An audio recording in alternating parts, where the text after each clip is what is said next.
for tuning in to Creationz. Today we're going to be making sublimation lighters. Yeah.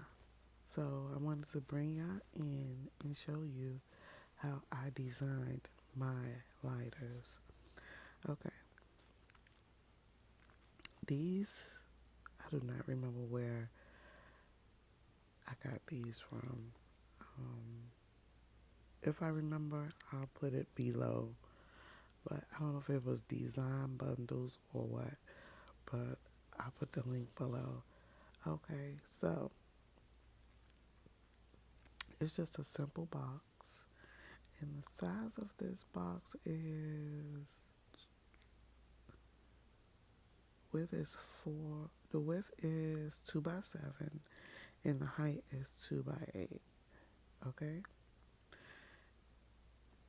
And that should wrap around the whole lighter without any overlap, and it may be a little bit, I don't know.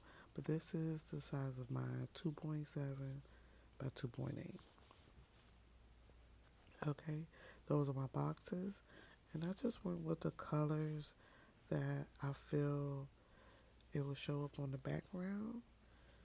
So let's go to some of the designs that I already have downloaded over here. So let's go with this one right here.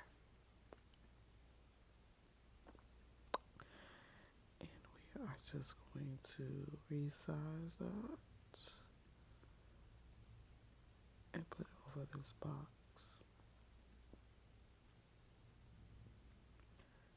That should be perfect. So what I'm going to do, I'm going to change the color. Let's do yellow. Yep, we're going to do yellow. Okay.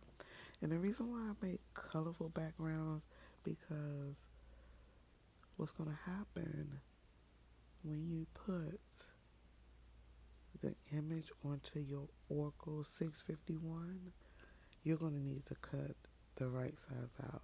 So it's just, the color box is just a guideline instead of just having a white background. Okay, that's all. So these are my images. I'm going to print them out, and I'm going to take you over to my heat press, and we're going to make some lighters. So see you over there. Bye-bye.